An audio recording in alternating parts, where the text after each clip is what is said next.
மகா இரக்கமும் கிருபை நிறைந்த எங்கள் அன்பின் ஆண்டவரே,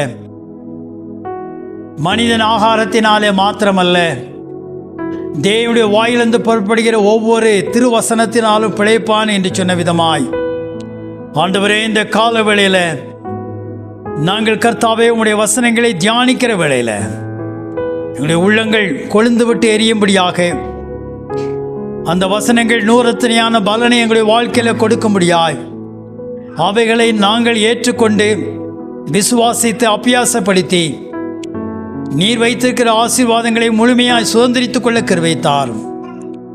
எங்களை தாழ்த்தி உம்முடைய கருத்தில் ஒப்படுக்கிறோம். இயேசு கிறிஸ்து மூலம் செபிக்கிறோம் நல்ல பிதாவே, ஆமேன். நம்முடைய தியானத்திற்காக வாசிக்க கேட்டதான வேத பகுதி சுவிசேஷத்தில் 2ஆம் அதிகாரத்தில் நாம் எடுத்து வைத்துக் கொள்வோம். இயேசு பிறந்ததான அந்த காலகட்டத்தில் எரோது ராஜா என்கிறதான ரோம அதிபர் அந்த தேசத்தினுடைய அதிபதியாக ஆளுகை செய்கிறவனாக காணப்படுகிறான். ஆகவே இந்த எரோது ராஜாவுடைய நாட்களில் யூதேயாவில் உள்ள பெத்லகேமில் இயேசு பிறந்த போது கிழக்கிலிருந்து சாஸ்திரிகள் எருசலேமுக்கு வந்து இயேசு பிறந்தவுடனே இந்த உலகத்தில் முக்கியமான ஒரு நபர், முக்கியமான ஒரு ராஜா, ஒரு குறிப்பிட்ட தேசத்தை ஆளும்படியாக, மக்களை ஆளும்படியாக, ஜனங்களை ஆளும்படியாக பிறந்திருக்கிறது அல்ல. அந்த நாட்களில் வாழ்ந்த மக்கள்கள், வாழப்போகிற மக்களை அனைவரையும் ஆண்டு கொள்ளும்படியாக, அதிகாரத்தினாலே அல்ல அன்பினாலே ஆண்டு கொள்ளும்படியாக பிறந்திருக்கிற அந்த இயேசு கிறிஸ்துடைய நாளில் அடையாளமாக ஏற்பட்டு வழிகாட்டியாய் இருந்தது காரியம் என்னவென்றால், அங்கே ஒரு நட்சத்திரம், கிழக்கிலே சாஸ்திரிகள் வந்தார்கள் என்று வேதத்தில் வாசிக்கிறோம். ஆகவே இந்த ஓண ஆராய்ச்சி அல்லது சாஸ்திரிகள் இயற்கைகளையும் பிறப்புகளையும் குறிக்கிறதான நிதானிக்கிறதான சாஸ்திரிகள் கிழக்கிலிருந்து வந்தார்கள் என்று வேதத்தில் வாசிக்கிறோம். அப்படியானால் அந்த எருசலேம் பட்டணத்துக்கு கிழக்கே இருக்கிற ஒருவேளை பாபிலோனா இருக்கலாம். சில அறிஞர்கள் என்ன சொல்கிறார்கள், ஒருவேளை இந்திய பூமி வந்து ஒரு ஆன்மீக பூமியாக இருக்கிறபடியினால இந்தியாவில் இருந்து கூட சாஸ்திரிகள் சென்றிருக்கலாம் என்று சொல்லப்படுகிறது. எப்படி ஆயிலும் சாஸ்திரிகள் ஏதோ உலகத்தில் முக்கியமான ஒரு நபர், மனிதரை ஆளப்போகிற ஒரு ராஜா பிறந்திருக்கிறார் என்கிற காரியத்தை வானத்தில் அந்த விசேஷ விதமான நட்சத்திரத்தை கண்டு, அநேக நட்சத்திரங்கள் வானத்தில் நாம் இருக்கிறது, வித்தியாசப்பட்டதான் நட்சத்திரங்கள், அதில் என்ன செய்ய முடியாது, மனிதன் சென்றடைய முடியாது. சில கிரகங்களுக்கு மனிதன் முயற்சி எடுக்கிறார்கள், ஆராய்ச்சி பண்ணுகிறார்கள், நிலாவில் போய் இறங்கி இருக்கிறார்கள். ஆனால் நட்சத்திரங்கள் வந்து எத்தனையோ கோடி மில்லியன் தூரத்தில் இருக்கிறது. அவைகளை என்ன செய்ய முடியாது, மனிதன் கடந்து சென்று பார்க்க முடியாது. இது ஒரு விசேஷமான நட்சத்திரம். அது கிழக்கிலே தோன்றின போது இந்த விதமான காரியங்களை நிதானிக்கிறவர்கள், இயற்கைகளை நிதானிக்கிறவர்கள், அந்த சாஸ்திரிகள் யாரோ ஒருவர் பிறந்திருக்கிறார், பிரதானமான நபர் பிறந்திருக்கிறார் என்று சொல்லி அந்த நட்சத்திரத்தை பின்பற்றி அந்த சாஸ்திரிகள் தொடர்கிறார்கள். அது தோன்றின உடனே அவர்கள் தங்கள் தங்கள் இடங்களில் தேசத்திலிருந்து புறப்படுகிறார்கள். எந்த தேசம் என்று குறிப்பிடப்படவில்லை.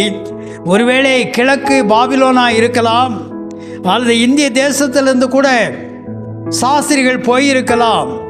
அந்த நட்சத்திரத்தை தொடர்கிறார்கள். வாரம் அல்ல, மாதங்கள் அல்ல, ஒரு சில வருஷங்கள் நிச்சயமாகவே இயேசு பிறந்த பின்பதாக கடந்து சென்றிருக்கலாம். இப்படி இவர்கள் விசாரித்து அந்த நட்சத்திரத்தை பின்பற்றி அந்த சாஸ்திரிகள் போகும்போது நேர எங்கே போகிறார்கள், அந்த நட்சத்திரம் பெத்லகேமிலே எருசலேமுக்கு போகிறது.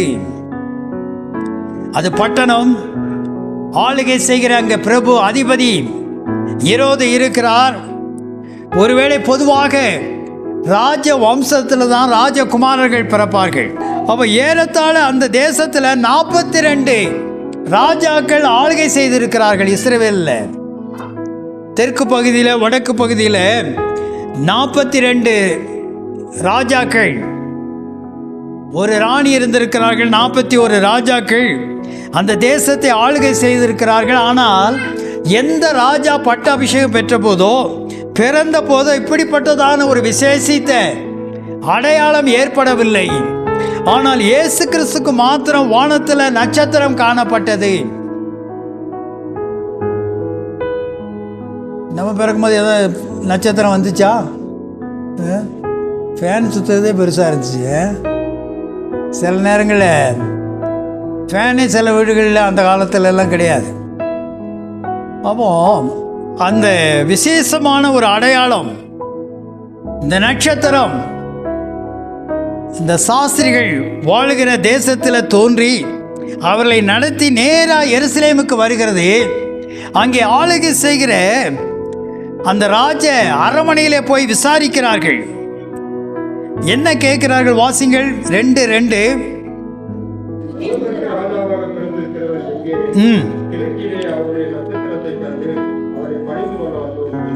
யூதருக்கு ராஜாவாய் பிறந்திருக்கிறவர் எங்கே? அவருடைய புரிதல் யூத வம்சத்தில் தான் வருகிறார் என்பது சந்தேகம் இல்லை, அது ஆதாரபூர்வமானது. அவர் யூதருக்கு மாத்திரம் ராஜாவா அல்ல. ஒருவேளை அந்த குலத்தில் யூத ராஜசிங்கம் என்று அழைக்கப்பட்டாலும், அந்த தேசத்தில் அந்த இனத்தில் அவர் பிறந்திருந்தாலும், அந்த ஜனங்களை மாத்திரம் ஆளுவதற்காக அவர் பிறக்கவில்லை. வேதத்தில் வாசிக்கிறோம், யோவான் 1ஆம் அதிகாரத்தில் அவர் தமக்கு சொந்தமானதிலே வந்தார், சொந்தமானவர்களோ இயேசுவை ஏற்றுக்கொள்ளவில்லை. இவர் தச்சனுடைய குமாரன் அல்லவா, இவருடைய சகோதர சகோதரிகள் நம்மிடத்தில் இல்லையா என்று சொல்லி வினவினார்கள், சந்தேகப்பட்டார்கள், அற்பமாய் எண்ணினார்கள். இவர் அந்த குலத்தில் பிறந்தாலும் அந்த குலத்துக்கு மாத்திரம் அல்ல, முழு மனித குலத்திற்கும் அவர் ராஜாவாக பிறந்திருக்கிறார் என்பதை இந்த சாஸ்திரிகள் பூரணமாய் அறிந்து கொள்ளவில்லை. இவர்கள் என்ன நினைத்தார்கள்? சாஸ்திரிகள் ஏதோ ஒரு வித்தியாசப்பட்டதான ராஜா பிறந்திருக்கிறார், அது யூத குலத்தில் பிறந்திருக்கிறபடியினால யூத ஜனங்களை ஆளும்படியாக அந்த நாட்களில் இந்த பிரதேசங்கள் ரோம அரசாட்சியின் கீழ் இருந்தபடியினால இங்கே இருந்து ஒருவர் தோன்றி இருக்கிறார் என்று சொல்லிதான் அவர்கள் அறிந்தார்கள். அந்த சாஸ்திரிகளுக்கு தெரியாது, அவர் முழு உலகத்தையும் ஜனங்களையும் ஆளப்போகிறார். மத இனம் மொழி இல்லாத வித்தியாசம் இல்லாதபடி எல்லா ஜனங்களையும் ஆளப்போகிறார் என்கிற தாற்பரியத்தை சத்தியத்தை அவர்கள் உணரவில்லை. என்ன சொல்லுகிறார்கள்? கிழக்கிலே அவருடைய நட்சத்திரத்தை கண்டு அவரை பணிந்து கொள்ள வந்தோம். பொதுவாக குழந்தைகள் பிறந்தால் யார் வருவாங்க வந்து பார்க்கறதுக்கு? நீங்களாம் பிறந்த போது யார் வந்து பார்த்தா? எல்லாம் முழிக்குதுங்க, எங்களுக்கு என்னங்க தெரியும். ஆகவே நம்ம யார் வந்து பார்த்தாங்க நமக்கு தெரியாது. சொந்தக்காரங்க வந்தாங்களா, தாத்தா பாட்டி வந்தாங்களா, மாமன் வந்தானா, அதெல்லாம் நமக்கு தெரியாது. ஆனால் பொதுவாக யார் வருவதே உறவினர்கள் வந்து பார்ப்பார்கள். உறவினர்கள் வந்து பார்த்து ஏதாவது ஒரு வெகுமதியை என்ன செய்யலாம்? கொடுக்கலாம். ஆனால் இங்கே விசேஷமான பிறப்பாக இருக்கிறபடியினால சாஸ்திரிகள் வந்து வருகிறார்கள். இந்த செய்தியை கேட்டபோது என்ன நடக்கிறது? வாசிங்கள் 3ஆம் வசனம்.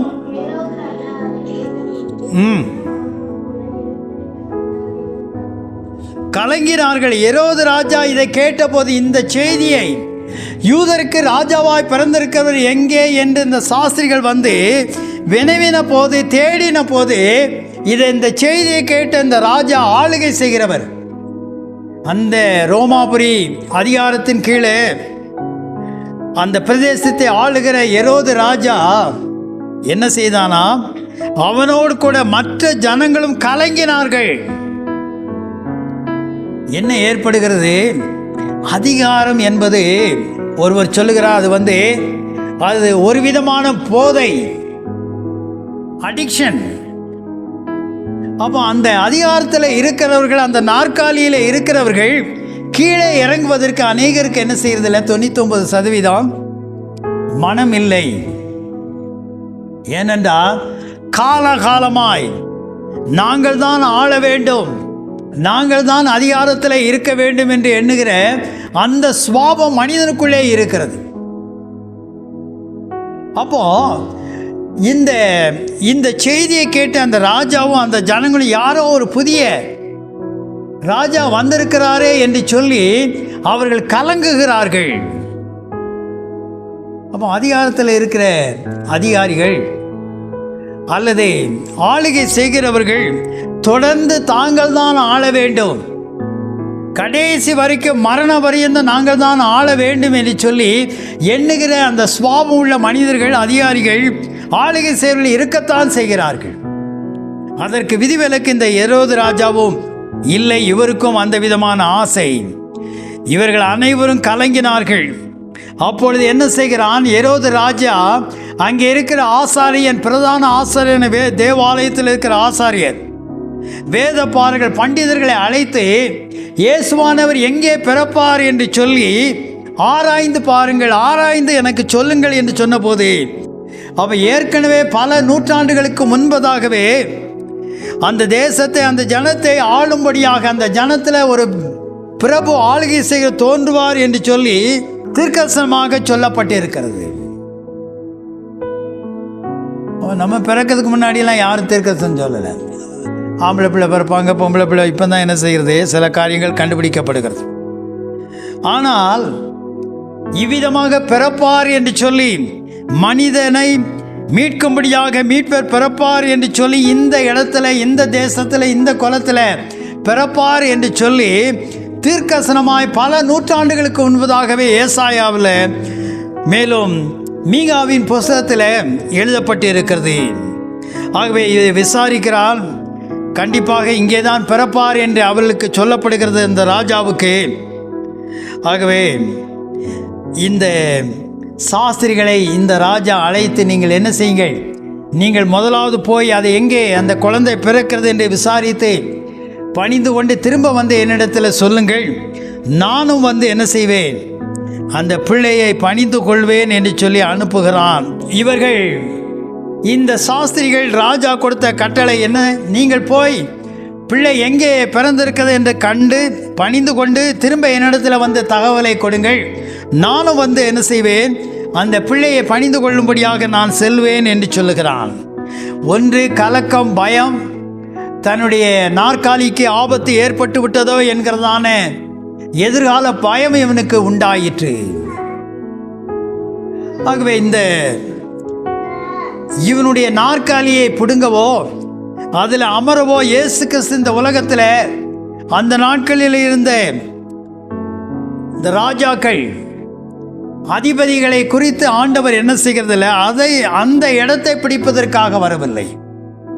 அவைகளெல்லாம் ஒருவேளை 30 ஆண்டுகள் 50 ஆண்டுகள் வேணால் அந்த நாற்காலியில் அமர்ந்திருக்கலாம், அந்த ஆளுகை செய்கிறாய் காணப்படலாம்.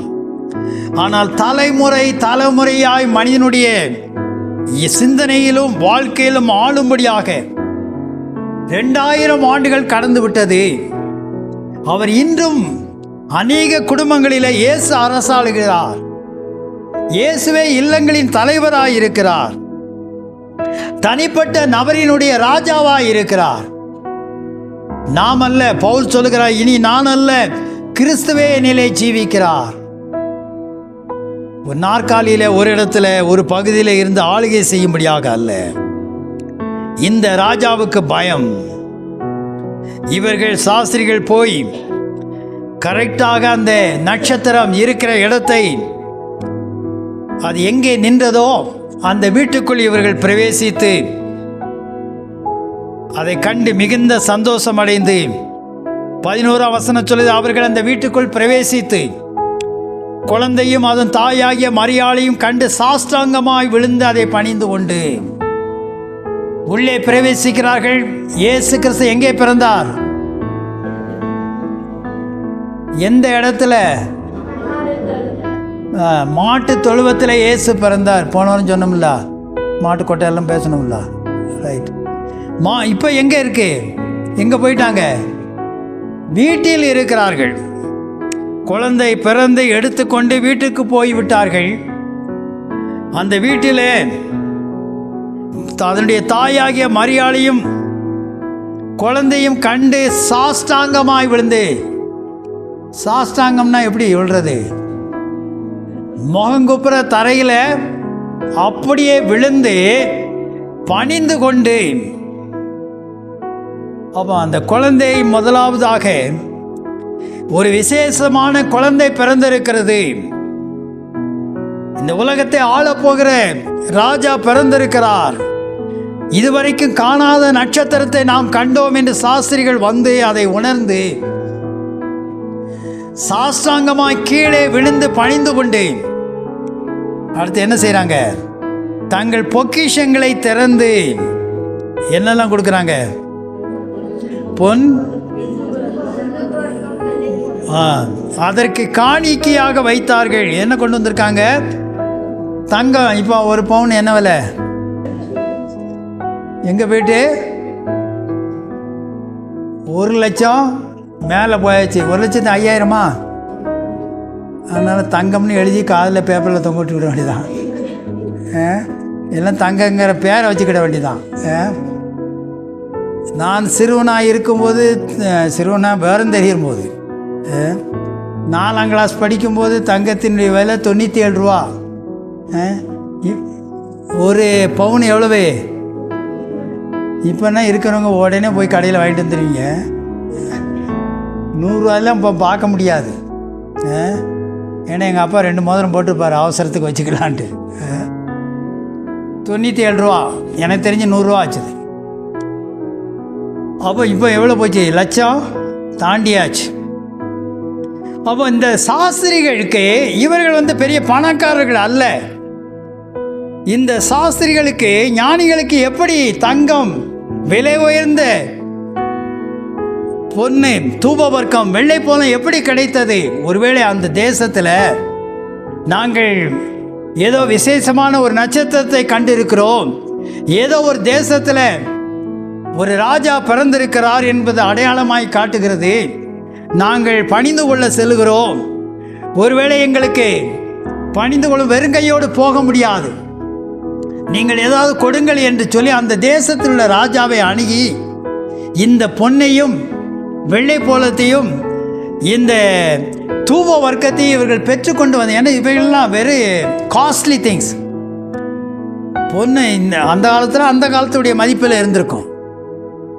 அப்போ இந்த கோல்டெல்லாம் இவர்கள் சாஸ்திரிகள் பெரிய செல்வந்தர்கள் அல்ல, நடைப்பயணமாய் வருகிறவர்கள், ஆராய்ச்சி செய்கிறவர்கள். நிச்சயமாகவே அந்த தங்களுடைய தேசத்தினுடைய ராஜாக்களிடத்தில் அணுகி, நாங்கள் வேறொரு தேசத்தில் ஒரு ராஜா பிறந்திருக்கிறார், அதை காணப்போகிறோம் என்று சொல்லி இந்த பொக்கிஷங்கள் எல்லாம் 3ஐயும் அவர்கள் வாங்கி கொண்டு சென்றிருக்கலாம். எல்லாம் இவர்களுக்கு கிடைக்க வாய்ப்பில்லை. ஆமாம், குழந்தை பிறந்திருக்கும் போது நம்ம வெறுங்கையை வீசிட்டு போனால் என்ன இருக்கும்? திட்டுவாங்களா திட்ட மாட்டாங்களா? நம்ம வீட்டுக்கு குழந்தை பிறந்திருக்கு, வாரான், மாமே மச்சான் எல்லாம் வாரான், வெறுங்கையோட வீசிட்டு வந்தால் என்ன? அவன் போன பிறகு என்ன சொல்லுவோம்? வந்துட்டான் பரியுமே, எதுக்கு வந்தான் அப்படின்னு. ஒரு குழந்தை பிறந்திருந்தா ஒரு காரியத்தை, அன்பை வெளிப்படுத்துவதற்காக, மகிழ்ச்சியை வெளிப்படுத்துவதற்காக ஏதாவது கொண்டு போகிறது. இங்கே விலை உயர்ந்த பொன், விலை உயர்ந்த அந்த தூப வர்க்கம், இவைகளெல்லாம் இவர்கள் வெள்ளை போலத்தை கொண்டு வந்து சாஸ்திரமாய் விழுந்து பணிந்து கொண்டார்கள். இவர்கள் பணிந்து கொண்டு திரும்ப ராஜாவிடத்தில் போக வேண்டும் என்று யோசித்த போது என்ன நடக்கிறது? பின்பு அவர்கள் ஏரோதினிடத்திற்கு, அந்த ராஜாவிடத்திற்கு திரும்ப போக வேண்டாம் என்று சொப்பனத்தில் தேவனால் எச்சரிக்கப்பட்டார்கள். ஆண்டவர் எப்பொழுதும் நம்மிடத்தில் நேரடியாக பேசுகிறது அல்ல. சிலருக்கு தரிசனமாக டிவியில் பார்க்குற மாதிரி தரிசனத்தில் பார்த்த பரிசுத்தவான்கள் உண்டு. சாது சிந்த சிங், சில பரிசுத்தவான்கள் தரிசனமாய் பார்த்திருக்கிறார்கள். ஆண்டவர் சொப்பனங்களின் வாயிலாகவும் ஆண்டவர் தம்முடைய சித்தத்தை வெளிப்படுத்துவார். நான் கிறிஸ்தவனாய் மாறுவதற்கு கண்டதான காட்சி சொப்பனத்தில் இயேசுவை பார்த்தபடியினால தான் நான் ஆண்டவர் மெய்யான ஆண்டவர் உயர்ந்தவர் என்பதை நான் ஏற்றுக்கொண்டேன். இல்லைன்னா எந்த வாய்ப்பும் கிடையாது. அப்போ அந்த சொப்பனம் என்பது ஆண்டவர் நம்மோடு கூட தொடர்பு கொள்ள வெளிப்படுத்த அது ஒரு வழிமுறை. தரிசனம், சொப்பனம், தேவனுடைய வசனங்கள் ஊழியர்கள் மூலமாய் ஆண்டவர் பேசுவார். பரிசுத்த ஆவியானவர் நம்முடைய இருதயத்திலும் பேசுவார். சில வழிகள் உண்டு. ஆவியானவர் நம்முடைய இருதயத்தில் பேசுவார், ஊழியர்கள் மூலமாய் பேசலாம், வசனங்களின் மூலமாய் பிரதானமாக பேசுவார். சொப்பனங்கள், தரிசனங்கள் எப்படி வேணுமானாலும் ஆண்டவர் நம்மோடு கூட பேசலாம். அதில் ஒரு முறைதான் இந்த சொப்பனத்தில் ஆண்டவர் இந்த சாஸ்திரிகளுக்கு வெளிப்பட்டு, நீங்கள் எங்கே போக வேண்டாம், மீண்டுமாக ஏரோது ராஜாவிடத்தில் திரும்பி போக வேண்டாம் என்று தேவனால் எச்சரிக்கப்பட்டு அவர்கள் வேறு வழியாக தங்களுடைய தேசத்திற்கு திரும்பி போனார்கள். அப்போ ஆண்டவர் நம்மோடு கூட தொடர்பு கொள்ள இந்த வழியில தான் ஆண்டவர் என்னோடு தொடர்பு கொள்ள வேண்டும் என்று நான் நிர்பந்திக்க முடியாது. ஆண்டவர் தரிசனத்தின் மூலமாய் சிலருக்கு தோன்றலாம். ஆண்டவர் சொப்பனங்களின் மூலமாய் ஆண்டவர் நம்மோடு கூட பேசலாம். ஆண்டவர் வசனங்களின் மூலமாய் நம்மோடு பேசலாம். இயேசு நம்மோடு கூட, நம்முடைய இருதயத்தில் பரிசுத்த ஆவியானவர் நம்மோடு கூட பேசலாம். ஆகவே ஏன் ஆண்டவர் எப்படி வேணாலும் தூதலை கொண்டு ஆண்டவர் பாதுகாக்கலாம். ஆனால் மனித முறைமையின்படி ஆண்டவர் செயல்படுகிறார். இந்த சாஸ்திரிகள் சொப்பனத்தில் எச்சரிக்கப்பட்டு அங்கே போக வேண்டாம். ஏனென்றால் அவன் நல்ல எண்ணமுடையவன் அல்ல. ஏரோது ராஜா தன்னுடைய ஆசனத்துக்கு ஆபத்து வந்துவிட்டது என்று சொல்லி அவன் தேவையில்லாமல் பயப்படுகிறான். அவனுடைய ஆளுகையை பெற்றுக்கொள்ளவோம் அல்லது அவனை அந்த இடத்திலிருந்து தள்ளவோ இயேசு கிறிஸ்து பிறக்கவில்லை.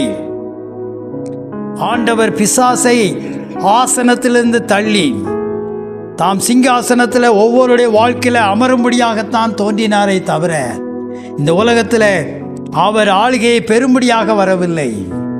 சகல அதிகாரம் எனக்கு கொடுக்கப்பட்டு இருக்கிறது என்று ஆண்டவர் சொன்னார்.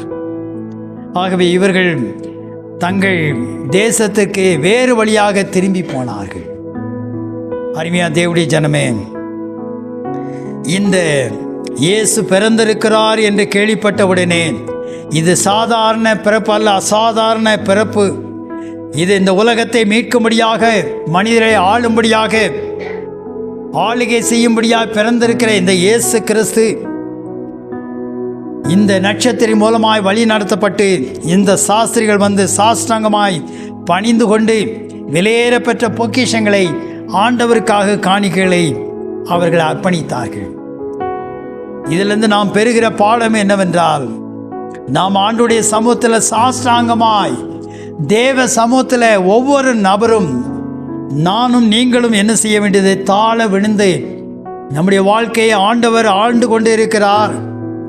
நம்முடைய இறுதி பரியந்தம் நம்முடைய வாழ்க்கையில் அவர் ஆள வேண்டும். வேதம் சொல்லுது, மனிதனுக்கு பயப்படும் பயம் கண்ணியை வருவிக்கும்.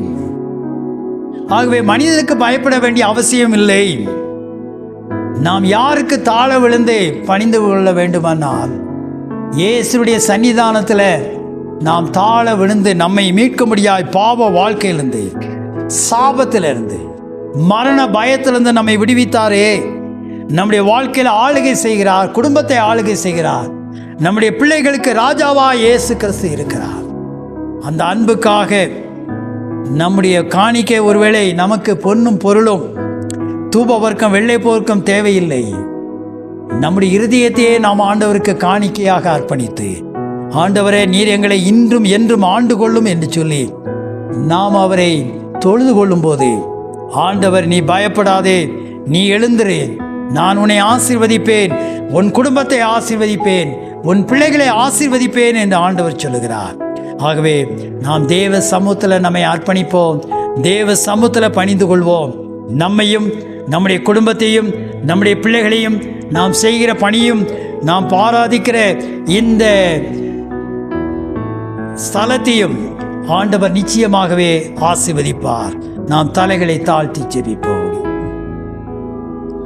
மகா இரக்கமும் கிருபை நிறைந்த எங்கள் அன்பின் ஆண்டவரே, ஏதோ வேறு தேசங்களில் இருந்த ஞானிகள் புறப்பட்டு வந்து அந்த அதிசயமான நட்சத்திரத்தினாலே வழிநடத்தப்பட்டு ஆண்டவரே, அவர்கள் நினைத்தார்கள் யூத குலத்தை மாத்திரம் இஸ்ரவேல் தேசத்தில் மாத்திரம் ஆளப்போகிறவர் என்று சொல்லி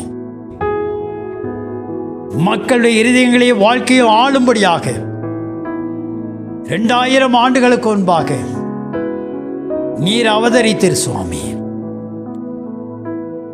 ஆண்டவரே, எங்களோடு கூட இந்த சாஸ்திரிகளுக்கு சொப்பனத்தில் வெளிப்பட்டு எச்சரிக்கப்பட்டார்கள். நீர் எங்களோடு கூட தரிசனங்களினாலும் சொப்பனங்களினாலும் தேவ வசனத்தினாலும் பரிசுத்த ஆவி எங்களுடைய இதயத்தில் பேசுகிறதுனாலும் ஊழியக்காரர்கள் மூலமாகவும் நீர் எங்களோடு கூட தொடர்பு கொள்கிறீர், பேசுகிறீர் சுவாமி. நாங்கள் சாஷ்டாங்கமாய் விழுந்து ஜீவனுள்ள ஆண்டவரை தொழுது கொள்கிறோம். நீர் ஆசீர்வதியும் சுவாமி. எங்களை தாழ்த்தி உம்முடைய கருத்தில் ஒப்புடுக்கிறோம். இயேசு கிறிஸ்து மூலம் ஜெபிக்கிறோம் நல்ல பிதாவே, ஆமென். ஆண்டவராகிய இயேசு கிறிஸ்துவின் அன்பை பரப்ப லைக், ஷேர், சப்ஸ்கிரைப் பண்ணுங்கள்.